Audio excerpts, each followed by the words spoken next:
So welcome back to another rebuild here on NBA 2K25 Next Gen. In today's video, we are back with another episode of the trade deadline rebuild series, and today it is the new look New Orleans Pelicans. Now, to put it nicely, this has not been a very fun season over there in New Orleans. At the time I am recording this, they are currently 13-42. They have been hit very hard by the injury bug, and this is basically a lost season at this point. Now, they did not decide to completely blow up their team and trade away everybody. The one significant and big move, if you will, was that they traded Brandon Ingram to the Toronto Raptors. A very interesting move for both sides. We'll discuss it a little bit more once we get into the video, but from the perspective of the Pelicans, I don't hate this move. Now, the players they got in return included Kelly Olynyk and Bruce Brown. They got one future first-round pick, technically via the Indiana Pacers, but, you know, for somebody like B.I., who doesn't really seem like he was ever going to be a long-term option for New Orleans, I actually don't hate this return. He was an unrestricted free agent this upcoming offseason, and honestly, I think it was pretty much time for them to pull the trigger on this one anyways. Just when I thought I was going to be done with the deadline rebuilds, I saw a few other ideas and people suggesting that I do a new look Pelicans rebuild, and that's why we are here doing this today. If anybody else has any other rebuild ideas from the trade deadline or any just other video ideas in general, make sure to let me know down below in the comments section, because as of now, at least in my head, this is the last one of these that I have planned. If there is anything you are really looking to see, let me hear it down below in the comment section. Of course, we'll be continuing with the trading every player rebuilds and the Curry era rebuilds as well moving forward, but always looking for new ideas, so let me hear it all down below. All right, man, excited for this one today. We got about 2.5 years here and hopefully get the Pelicans the championship. Let's get into it. Okay, we are here using start today. This is obviously going to be year one, I guess, if you will. I mean, I know we're already more than halfway through year one technically, but using start today as we always have because it makes a lot more sense for us to do that than start at the beginning of the season. So we can't make any other trades. We can't really do much. All we are going to be able to do is set the rotation the way we want and then sim the rest of year number one. So we will talk about this roster because I think the craziest thing of, really the Pelicans' whole season so far is that they have a very talented roster. And they have some pretty good depth. And the unfortunate thing for them is it seems like nobody can really stay healthy consistently. And it sucks. It is what it is. I was pretty high on the Pelicans going into this season. And quite honestly, it just really hasn't worked out at all. I mean, 13-42 as we approach the middle of February is not great, to put it honestly with you. So let's go ahead. Let's discuss this roster a little bit. It is an interesting situation, to say the least. Now, Jose Alvarado is the highest overall point guard as of now, because as you can see, DeJounte Murray is injured because he has a torn Achilles in real life, and it really sucks. It just kind of is what it is at this point. For those of you asking, why don't I just turn his injury off? Well, to be straight up honest with you, it's not going to benefit me right now, because if he plays, he's going to help us win games, and I don't want to win games right now. So not a realistic rebuild. It is what it is. I don't really have much else to say, but Jose Alvarado will be the guy here for at least year one. Certainly would like to find somebody to be the backup point guard, as DeJounte will not be playing at least until next season. Heading over to the shooting guard spot, I thought CJ McCollum was a guy they could maybe look to move at the deadline. I know $32 million annually isn't exactly easy to just go ahead and flip, but I certainly think they'll be looking to shop him this offseason, given his age, given where they are as a franchise. I do think he can still help a contending team, and of course, right now, anyways, the Pelicans are not that. Behind him, Bruce Brown was, of course, one of the main pieces in the Brandon Ingram trade from Toronto. $23 million this year. He's going to be hitting unrestricted free agency. I'm not sure if he's longed, to be a New Orleans Pelican. At 28 years old, he can still be a nice role player, but I just don't think he's probably going to be long for this team anyways.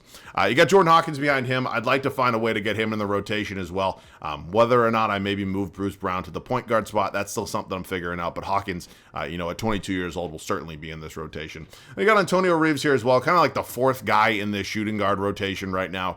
Something we can maybe consider if that overall will continue to go up, but we'll keep an eye on it. Now we head to the small forward spot, which is a very interesting position right now because Trey Murphy has been maybe one of the only bright spots for this Pelicans team all season. He has been absolutely fantastic. He is up to an 86 overall, and if he keeps playing this way, there is a strong possibility he remains my starting small forward for this entire video. So as of now, I have zero plans of moving on from him. I think he's going to be a big contributor to this rebuild, and obviously with Brandon Ingram no longer here at the small forward spot, the keys are kind of his. So excited to see how Trey Murphy looks moving forward for this Pelicans team. Now behind him, Brandon Boston Jr. is on a two-way contract and is technically down in the G League right now.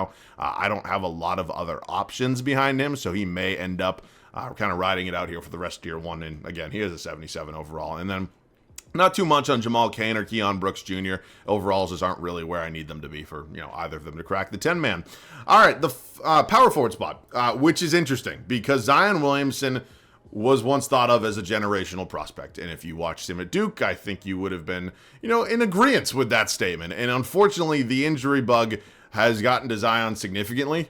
Whether or not you want to talk about the fact that maybe it has a lot to do with his conditioning is certainly up in the air. And I'm not going to sit here and argue with you on that because I do think it is something very important that I don't think he necessarily takes completely seriously. So it's not a shot at him. It is what it is. He's 24 right now. It doesn't mean his career is over. He's an 88 overall. And he was kind of thought as one of the saviors of this franchise post Anthony Davis. And unfortunately, just really hasn't delivered on that so far. So we'll keep an eye on him kind of moving forward. As of now, I have zero plans to trade Zion. Of course, in an unrealistic rebuild with no injuries, he'll probably be really good for the rest of this video. But just something to keep an eye on, man. I'm hoping he is able to bounce back in some way, shape, or form moving forward for this Pelicans team in real life. You got JRE right here, who's only 24. Maybe can end up being a long-term piece, maybe not. I love Herb Jones. You guys are all aware of that. Unfortunately, he is injured right now, and I'm actually pretty sure he's out for the rest of the season. 2K says only 1 to 2 weeks. I'm almost positive it's the rest of the year. So I'm probably not going to be playing him at the power forward spot moving forward, but we'll kind of keep an eye on all of our different options here because I like Herb Jones quite a bit. I'm sure many of you know that.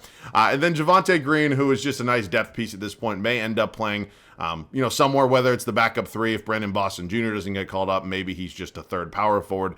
We'll maybe find a spot for him. And then the center spot, again, there hasn't been a lot of positives for this Pelicans team this season, but one of them is certainly Yves Missi. As their first round pick last year has been really, really solid so far. And again, in a season where you've won 13 games midway through February, you got to kind of take what you can get. And certainly the development and the positive development of Yves Missi has been one of the bright spots. Kelly Olynyk here, nice depth piece, probably not a long-term option for us. The backup center spot, that of course being the other player that came over from Toronto in the BI deal. And then finally, Karlo Matkovic, who again, probably butchering the pronunciation.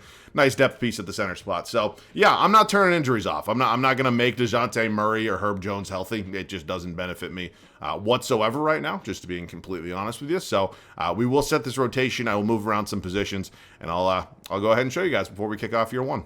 I went ahead, moved around some positions, and we have finalized this rotation for the rest of year number 1. Again, not really anything's going to save this team when you're 13 and 42, but if we can hopefully have some good and consistent play from this 10-man rotation, I'd be okay with that and kind of take it as a little bit of a consolation, if you will. All right, man. Jose Alvarado, CJ McCollum, Trey Murphy III, Zion Williamson, and Yves Missi as our 1 through 5.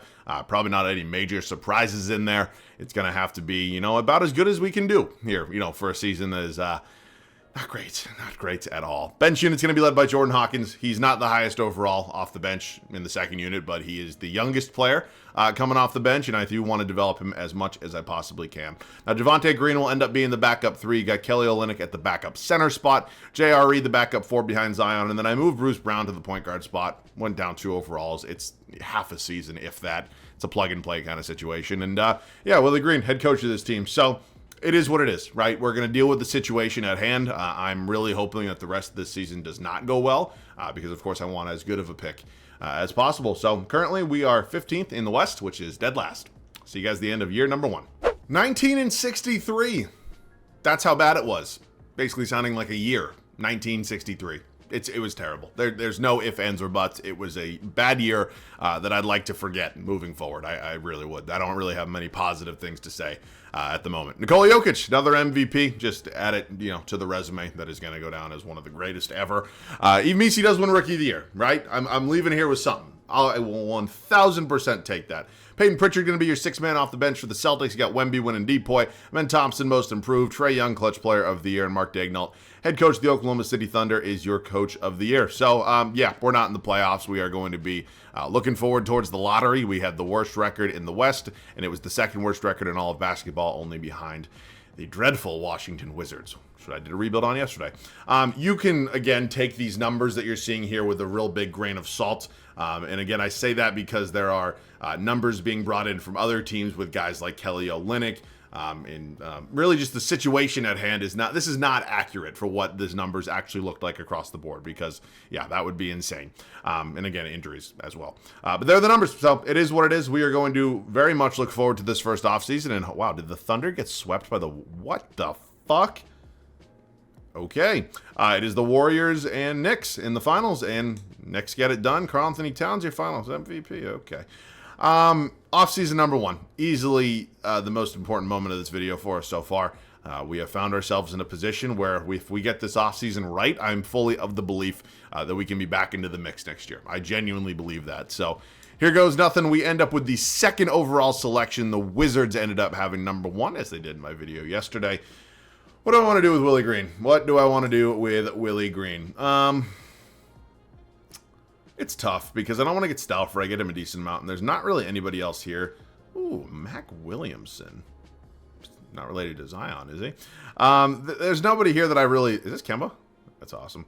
Nobody here that I'm really loving as an option. So, you know, even though the ratings aren't great for Willie Green, the potential is pretty strong. And so I'll give him one more year, and then we'll make a decision next offseason. Again, it is what it is. All right, the number 2 overall pick is certainly a nice thing to have. Now, I'm not exactly sure what I'm going to do with it yet. There is a possibility I may trade it, but I have not decided yet, so hang with me. I decided to draft somebody. Now, I'm not going to lie to you. I considered a few different packages, trade packages, that is, when I was looking to move the number 2 overall pick. I'll just give you some examples of what the ones I considered were. First and foremost, it was a deal for Tyrese Maxey that included CJ McCollum and the number 2 overall pick. I decided against it just because I go ahead and I get Tyrese Maxey a decent amount. And then the second one was from the Cleveland Cavaliers, actually, which would have landed us Evan Mobley. As well. And that's certainly a strong consideration for me, but ultimately decided against it. There was a world out there where I certainly could have played Mobley at the 5, but I think Yves Missi deserves, a starting center spot moving forward just because of the season that he's had. So Cooper Flagg goes number 1 overall. The Wizards, we are going to be keeping this pick. I think Ace Bailey or Dylan Harper is probably going to be who we draft here, just considering what our team looks like. And I'm going to take Ace Bailey. Maybe he's our new shooting guard moving forward. So welcome to the team. Excited to have you. He's going to come in at a 78 overall. Team player options, Jordan Hawkins. Certainly will be coming back. Brandon Boston Jr. I'll qualify at a 78 overall. I know he didn't really play, but I'll still qualify him. Free agency here for us. Couple notable names. Nothing that really jumps out at me at too important. So, of course, this team doesn't really have any money to spend right now. So what I'm going to do is work the trade market. I'm fully aware. I am fully aware that I just gave a whole speech about why I did not make a trade to land myself Evan Mobley. And honestly, I stand by it. I do agree that Yves Missi deserves to start on this team moving forward, but he's not going to. My goal is to win championships, and Bam Adebayo is certainly going to help us do that. So Bam's going to slide to the center spot. Again, it's not a shot at Yves Missi. He's very good, and he definitely deserves to start, and certainly will be the starting center for the Pelicans next season. But in a 2-year rebuild, or I guess 2.5-year rebuild, I'm here to win championships, and Bam Adebayo is definitely going to help me do that. So moving on from CJ McCollum, who was probably never really in our long-term plans anyways, and for us to be able to get Bam without giving up a single first-round pick feels like a really big win there. So, I mean, looking at this roster, we're in a really good spot right now. Just given all of the overalls, of course, getting guys back healthy as well is really, really important. So I'm pretty content with the way this team's looking heading into year number 2. I moved Herb Jones to the small forward spot. Maybe it's more natural position anyways, and that overall jumped up a bunch. So him and Trey Murphy will be a really elite combo there. I do have to find myself a backup for Zion, but other than that, man, I'm not really sure how much better it can get than what we're working with right now. So Duncan Robinson, probably somebody I'm willing to move. Maybe Matkovic as well, just considering we're pretty much all set at that center spot moving forward. So, yeah, again, I feel bad. Ooh, Keldon Johnson. Yeah, I'm going to take Keldon Johnson. I feel bad in some sense of it just because he probably does deserve to start. I mean, he's won Rookie of the Year, and he was really good on a team that did not have a lot of good success last year, but Bam's a game changer, a difference maker. Not that Evan Mobley is not, but you know what? We also got Dylan Harper, Ace Bailey out of that deal as well. So that's where I'm at. Again, I think this team's going to be really solid next year, maybe even contending. So I'll just see you guys with the rotation at the start of year 2. Our first full season here in New Orleans is upon us. We have gone ahead and made some moves to this team. 2 new starters in this starting 5 with Ace Bailey and Bam Adebayo. And I'm really excited for a season where, of course, there'll be no injuries because we play the injuries off. So excited to see what this team can do. I think we can make some serious noise here in a loaded Western Conference. Here goes nothing. DeJounte Murray, Ace Bailey going to be our backcourt. Now, Trey Murphy went down 2 overalls. I'd like to just sit down with somebody at 2K and discuss that a little bit because he's 25 years old. Coming off an unbelievable season, the best year out of his career. And 2K says, you know what? No, we're going to actually bump Trey Murphy down 2 overalls. Just big round of applause for the fucking morons at 2K who decide and make sure that everything in this game pisses me the fuck off. It's so logical what they do here. It really is. Zion's still starting at the 4. He's developing quite nicely, which is good to see. And then, of course, the new addition with Bam Adebayo at our starting 5. Bench unit will be led by Herb Jones. Yves Missi going to be the backup 5 again. Still feel a little bad about that, but the 6 overall difference, I kind of get over it pretty quick. Jose Alvarado will be the backup point guard. You got Keldon Johnson slided in behind Zion. And then finally, Jordan Hawkins, who went from 6th man to 10th man, which I feel really bad about, but this bench improved significantly. It really did. So, yeah, man, that's where we're at. I expect to be near the top of the West. That's just, a lofty goal, but I think it's a realistic one, given how this team kind of shook out. So, I'm excited, man. I'll see you guys at the end of year number 2. 47-35. That is how we wrap up year 2. I don't know if my expectations were too high. I thought at a minimum this would be like a 52-win team. Not the case. We weren't awful or anything. It just felt like something didn't click right off the rip. I watched the first 10 games sim and we were like 1-9, which is what it is. SGA, he is your MVP. Cooper Flagg went number 1 overall to the Wizards. He wins Rookie of the Year. You got Dylan Harper coming off the bench there in Charlotte and is your 6th man of the year. You got Wemby winning another DPOY. I know, really big shock, a big development. Jake Ravia, most improved. Interesting. Luka Doncic, Coach Player of the Year in the Lakers jersey. God. In 63 wins, gets Chris Finch a Coach of the Year in Minnesota. So we're in the play-in. You can see it right there. Here's a look at the full standings. If we beat the Lakers, we're going to be the 7 seed. If we lose, then we'll be facing the winner of Memphis and Houston for the 8 seed. Here's a look at the East, and let's go ahead and talk about some of the numbers because this will probably tell a pretty important story. Zion was pretty good. DeJounte Murray, not bad. Bam Adebayo, Ace Bailey. Trey Murphy, yeah. Numbers went down. Numbers went down significantly. And I understand he's in, not a completely different role from what he had last year, but when this team's fully healthy, he probably is, the 4th or 5th option. It sucks. It just kind of is what it is. Now, the shooting split's going down is not ideal. Look at that 3-point percentage drop off. Not great. Keldon Johnson off the bench, Herb Jones, Jordan Hawkins, Yves Missi, and then Jose Alvarado. Led in rebounds by Zion, and same with assists. Wow, good for you, Zion. All right, well, it is time for Luka and the Lakers. They no longer have LeBron here. Brought in John Collins as a potential replacement. Okay, let's see what happens in the first game of the play-in tournament. We end up losing this one, so if we win against the Houston Rockets right now, we will go ahead and be the 8 seed. So here's a look at Houston. They're good. They're a young team, but they are a really, really good and deep team, and they do a lot of things really, really well. We do end up winning, so we are in the playoffs. It is what it is. I know I keep saying that. I gotta stop. I don't really understand why this team didn't end up being nearly as good as I thought. Kind of sucks. I thought this team would have been better, but here goes nothing against Minnesota. Anthony Edwards and crew, who are really, really good. But we're good as well. And we take a 2-0 lead, 3-0 lead. Okay? Thank you. I don't understand what happened there, but okay. Moving on to the Oklahoma City Thunder here in the Western Conference semifinals. Not going to get any easier here for us, but we do win game 1.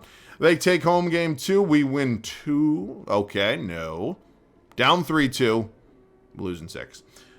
That's not a terrible destination to end the season at, like the Western Conference semifinals, going 6 games against a really good Thunder team. It just felt like it should have been done in a different way, right? It felt like we should have been like a 2 or a 3 seed and then maybe lose, in the same. You know what? Who cares? Let's sim through the rest of the playoffs. It is going to be Wemby and the Spurs against Halliburton and the Pacers. And, well, what the fuck? Okay. All right, final offseason time. We have to decide. Al Horford, my GOAT, going to Indiana. We have to decide what changes need to be made with this team because I don't think it's anything too crazy, but I do not want to just run this thing back in hopes of maybe having something, a little better next year. Now, that Milwaukee pick is actually ours. I know that for a fact, which is really good news.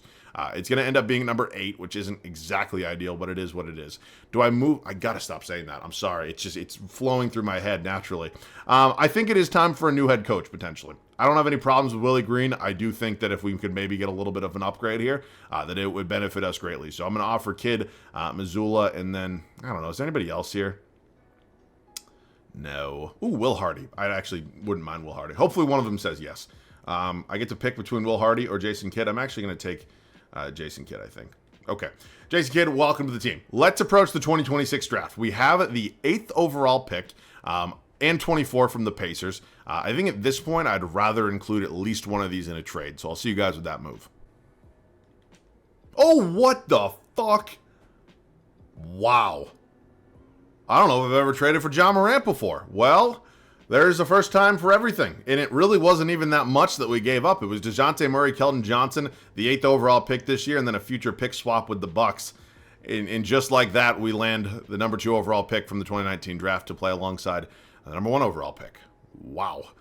Really didn't see that one coming, but I 1000% will take it. Now, we also have the 24th overall pick. I'm not really sure what my thought process here is. Micah Mirza? Sure. Micah, welcome to the team. Do we have a second-round pick as well? Well, it's actually the first overall pick in round 2.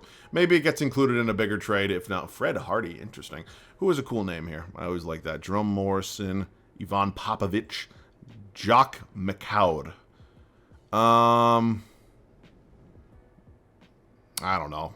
Nothing here really jumping out at me. All right, we'll just take the highest rated prospect, which is going to be Fred Hardy. I don't know if you're a real person or not, but okay. Micah, 74. Fred's going to be a 70. All right, team player options. Misi coming back. Alvarado declines. Hawkins coming back. I still am in shock that we were able to land ourselves John Morant. Not really sure how that was possible, but it was. And if we can bring back Alvarado, I'll be really happy. So I think at this point, I might have one other trade. Just to land, somebody that could maybe be an impactful player behind Zion Williamson. But I'll see you guys with whatever I come up with.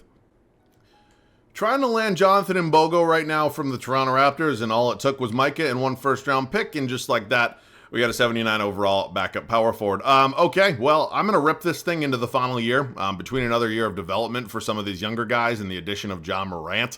I have to imagine that year number 3 goes a lot better than year number 2 did, so I'm still kind of shocked we were able to get Ja just like that. But I'll just see you guys at the start of year 3. Final season here in New Orleans. We have not had the amount of success I was hoping for so far, right? I mean, we started out year 1 with a 13-win team, and then ended up being, 19 wins, something like that.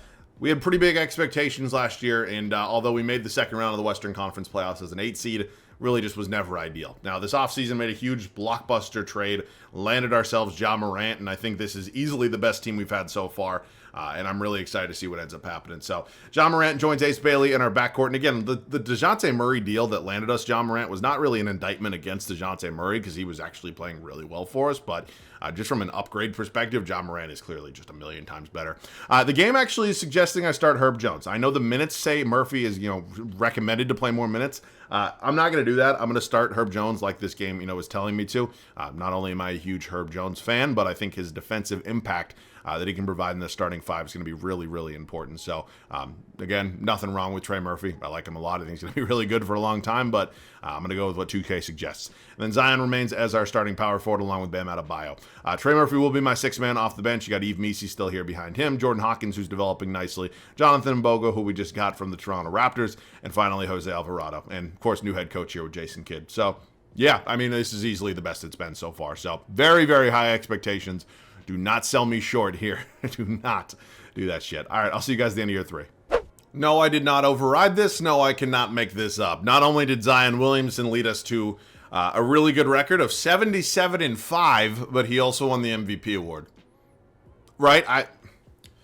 I had really high expectations for this team last year, and they sold me really, really short. I thought we were going to be a lot better, and we weren't. And not to say I didn't have super high expectations heading into this year, but to have by far the best record in NBA history might be a little bit of a shock. But if 2K wants to be nice to me right now, that's fine. I'll take it. But Zion, MVP, cool. Cameron Boozer, Rookie of the Year. You got AJ DeBansta winning 6th man. Wemby wins another Depoy. Devin Carter, Most Improved. Cade Cunningham, Clutch Player of the Year. And yeah, our new head guy, Jason Kidd, is your Coach of the Year. So safe bet that we not only were the 1 seed, but had the best record in the league. I think that kind of goes without being said.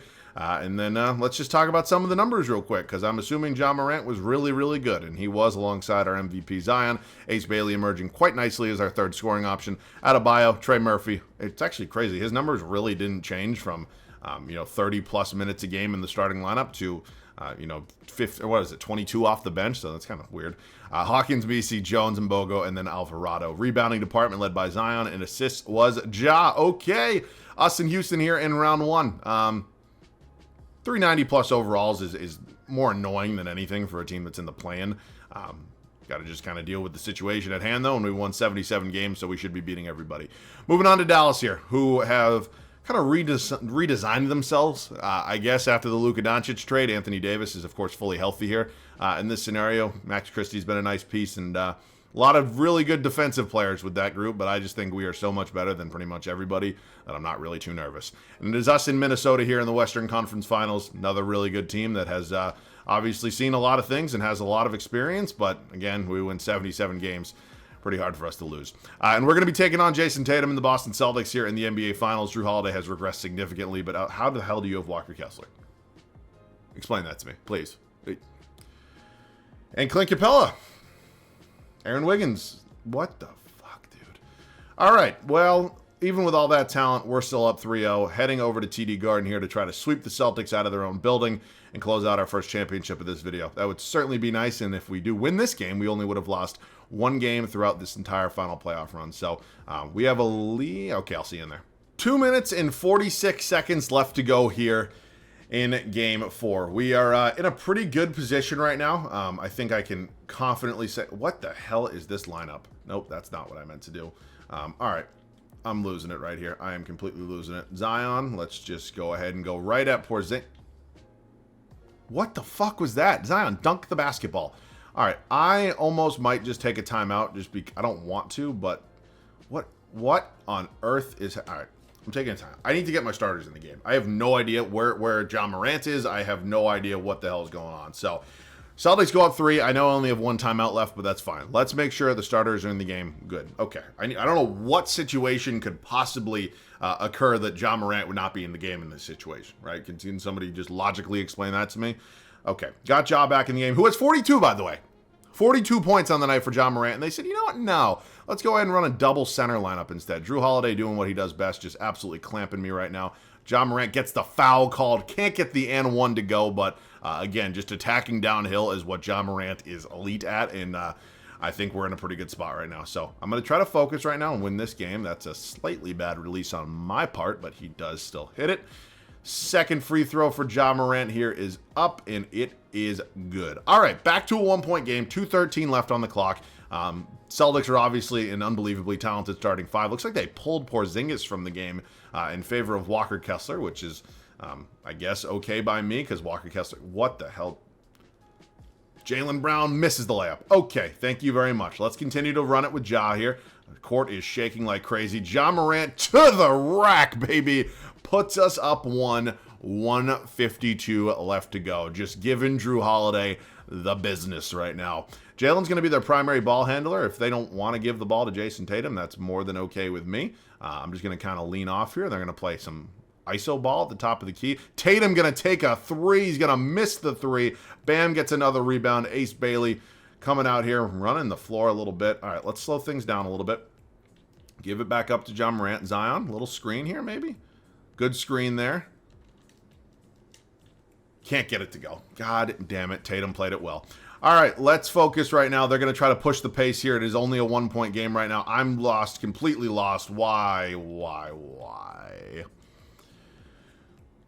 Probably my matchup, even though John Morant shouldn't really be on Jason Tatum in any single situation. And are we just going to continue to bully Drew Holiday? Ja's up to 48 on the night, telling the crowd to shut the hell up. I mean, I can't actually believe that he wasn't in the game when we started this thing out. Insane. All right, Jaylen Brown going to continue to be the primary ball handler for this Celtics team. They're going to let him pull a three. He's going to miss that one. Another big rebound from Bam Adebayo. Herb Jones going to run down the floor. Just doesn't not quite have the speed. Nope. Over here to John Morant. John Morant has been doing everything for me. I'm going to call for the ISO. We are tied at 122 right now. Step through. Oh, my God. For a 50-piece, he's just given Drew Holiday the business. And we also successfully get the 2-for-1 as well, which is really, really the most important part of that whole thing. Up to 50 points in a closeout game here for John Morant. My fucking guy. All right, just curious, what does a defensive lineup look like? It puts in Jose Alvarado and Jonathan Mbogo. Yeah, I'm not going to do that. We're just going to keep the starters in at this point right now. 36 seconds left on the shot clock. This game is certainly not over. So I'm going to try to deny Tatum the ball. If Jaylen Brown wants to keep hucking up threes, that's more than okay with me. But as long as Tatum's not getting it in any sort of situation. Wait, Zion, Jesus Christ, dude. Let's go. I jumped. He caught me jumping. Oh, my God. Good defense. Good defense. Again. Oh, fucking got the foul. Son of a bitch. All right, at least we're going to have the last shot. That is the good news, and I will take the timeout to advance the ball. Tatum, hopefully, just break a free throw, dude. Oh, my God. Fucking goddamn it, Jason. I love you, buddy, but come on. All right, second one. Big one up here for JT. Oh, he hits it. I'm taking the timeout to advance the ball. 20.8 seconds left on the clock.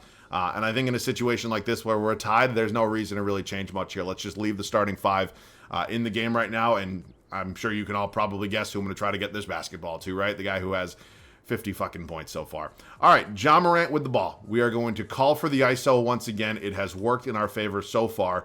I'm going to try to work it against Jrue Holiday and score with about the least amount of time left on the clock as possible. All right, let's start moving here a little bit. Ja Morant going to cross up Jrue, going to go get the easy layup. Maybe wasted not enough time, but Ja's up to 52 on the night, and he is just bullying Jrue Holiday right now. Oh my God. Now I'll see what a defensive lineup looks like. I am curious. Defense. Here's what I'm going to do. I'm going to put Trey Murphy in. I'm going to put Herb Jones in at the 4 because hopefully that puts him on Tatum, and then I'm going to actually still leave Ja Morant in. All right, I'm pretty cool with that right there. Not an indictment on Zion, just getting somebody a little bit faster out there to be on Jason Tatum. A little bit less size at that, but I don't think it's the worst thing in the world. So that we know who they're going to try to give the ball to. I'm going to try to deny it here with Bam Adebayo. They're actually going to go to Jaylen Brown. Trey Murphy on against Jaylen Brown. Going to pull a 3. Misses it. We win. We end up sweeping the Celtics, losing only one playoff game throughout this run, and what a magical, very, very special series that was for Ja Morant, as he is your finals MVP and caps off Game 4 of the sweep with a 52-point closeout performance. Wow. Still really can't believe I was able to trade for him. Really happy I was, but yeah, thank you, 2K. All right, man, this is an interesting situation. I know we didn't talk a ton in the gameplay about the actual Pelicans, which is typically what I do, but that was a nail-biter. Had to focus on the gameplay, but just some closing thoughts. You know, for a team that's won 13 games, you know, midway through February, there are certainly teams that are in worse positions than they are. They have a lot of talent, a lot of guys that are great two-way players. It's just the injury bug that's absolutely killing them right now. So, I don't know what their plans are going to be this offseason, whether they look to maybe move on from a guy like CJ McCollum. Maybe they look to trade Zion. I don't really know what it's going to be, but I think the biggest thing for them moving forward is going to be health, because they are a really talented team when they're fully healthy. That, of course, being the biggest issue, though, that they have not been able to get really a lot of consistency at, is that health thing. So excited to see what they do in the offseason. Obviously, this is going to be a throwaway season, likely going to have a top 5-ish pick in the draft as well. So very, very interested to see the future of how the New Orleans Pelicans shake out. But hopefully this was a nice consolation prize for you. I enjoyed this one quite a bit. Hopefully you guys did as well. As I said in the intro, this in my mind was the final, or I guess the last trade deadline rebuild we had to do. If you guys have anything else you really are looking to see, let me know down below in the comments section. So, okay, man, that's going to do it for me. As always, thanks so much for watching. I love you guys. I'll catch you guys all in the next one.